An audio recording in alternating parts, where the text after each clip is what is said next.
You know, I'd like to ask you about your relationship with Wes, because you met Sure. Wes when you were 13, when your Yeah. parents took you down to see him with his brothers. Yeah. Was Monk playing electric at that time? Well, at the time that I initially saw him, no, he was playing upright for Okay. that particular. They were touring, and I take it they were promoting Groove Yard, Right. the record that they had Right. recorded with Bobby Thomas. Bobby Thomas was the drummer Sure. at that time, Absolutely. and it was a great album. It was just incredible music. So It you was- meet Wes at age 13, and then later on you guys reconnect at what point? Well, we started reconnecting when I was with Willis Jackson, Yeah. which was 16 years old, 15 going on to 16. And we would travel what used to be called the Chitlin Circuit. And we used to have an organ in the group, and Wes was traveling with Melvin Ryan at that time. Right. And we, for instance, I remember seeing Wes in Buffalo at a club on the second floor of this building. And I remember we had Is just that the driven. Musicians Union by any chance? I don't think it was, no, and nor in Buffalo, New York, nor was it the Pine Grill. Yeah. There used to be another club there. And coming down the stairway were two men carrying a Hammond B3 coming down the steps. And Wes was on the top, on the upper side of it, and Melvin was underneath, dragging it down the steps. And when they came down, I recognized that it was Wes, and he recognized me, and me and Willis were standing there. And I said to Willis, I said, "Wow," I said, he shouldn't have to do that, you know. Right. And Willis looked at me with a grin on his face. And when Wes came down and they finally they started talking, and I remember Wes saying to Willis, "Oh, he has a lot to learn about what this is all about, you know."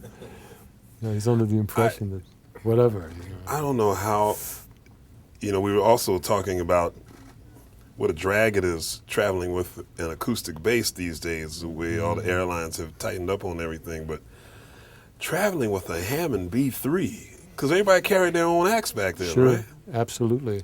I remember with Don Patterson and Billy James, the trio that we had, we used to have a 1965 or 1966 van, and the Hammond B3 would be in there with the Leslie, and there was only 2 seats in the front. Right. And I would be on my back on top of a blanket which ran across the top of the B3 with a uke. And I would just be fiddling on the uke, and they'd be arguing in the front while they were driving up the highway, you know. And you had to hold on tight when you I had went to around the hold- curve, right? Yeah, they were incredible days. But, there's something that I find most valuable that I don't know. I often give thought to whether or not, in a general context, whether musicians,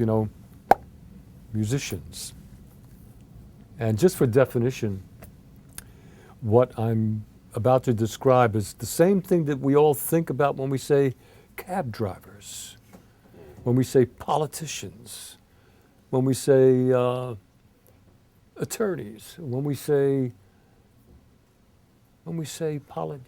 any of the general terms that we use for professions or careers, as opposed to the individuals and their nature as individuals, as prime moments of experience, I often wonder if musicians miss what I recently have begun to experience and catalog with value in it. I find myself at an airport and there's a delay in flight, or I find myself with problems that include the safety of the instrument that I'm carrying, that I'm dependent on. Actually, dependence itself is an issue that I have an interest in learning more about at all times. So, I'm in line and the flight is delayed and I have deadlines and I'm getting pushed up little by little, and I know I'm going to miss the flight, and along with me are the other members of the ensemble.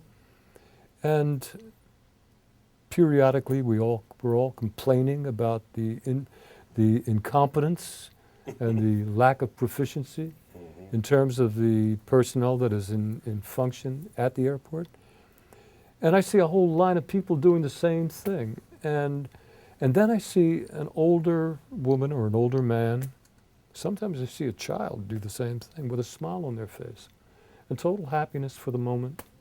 And they're pleased at anything, and they're not really taking any of that seriously. And when I saw that at a certain point, it dawned on me, wow, this is like a lesson in patience. It's a lesson in temperance.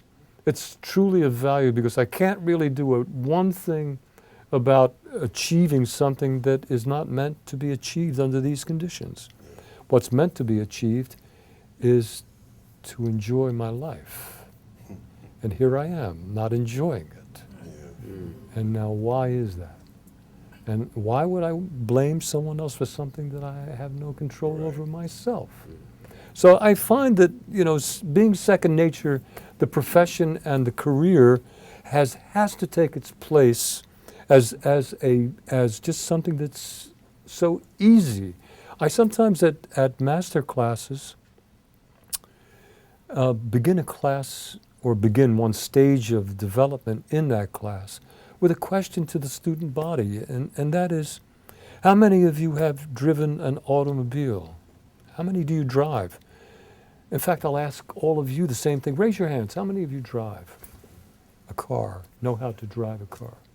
My question, like there are questions from the students for the instrument that was chosen for that particular project or that event. My question to them was, do you remember a time when how long it took you to learn how to manipulate that instrument, that machine? Do any of you remember how long it took you to learn that? Did it take you a long time to learn that? Did it take you? I've been playing for over 50 years. And when I pick up the instrument, it's new and it's fresh and it's always stimulating, and I'm always struggling to do something I never did before with it. And it takes the dedication to be able to achieve that. But that didn't happen with the car. I learned the car, and what was similar in terms of now with this instrument and that instrument is learning to use it without taking any time to think about it when I'm not using it.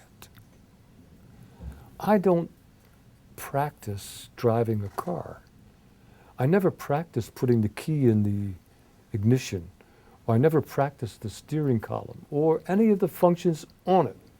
And I often wonder why students of musical instruments subject themselves to the demand of something that should take no demand. That's something that is within them as playfulness.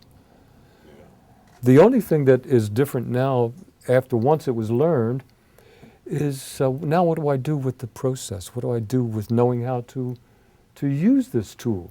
Where do I want to go? And why do I want to be there?